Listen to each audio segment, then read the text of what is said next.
How to maximize your range using a stopping mode. Let's begin. Alright, so at the very beginning, let's get access to the stopping mode.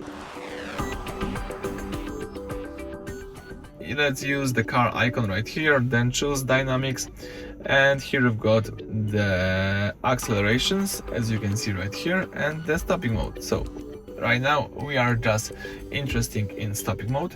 So if you would like to maximize your range, let's enable the hold. So it will extend the regenerative braking. By using this mode, you're putting energy back into the battery every time you slow down. So in my case, it's perfect. I also really love using the stopping mode on hold because it's like the amazing experience with one pedal driving. So you should really use this. So I think that's it for today. Thank you for watching. Please subscribe to our channel and leave thumbs up under the video.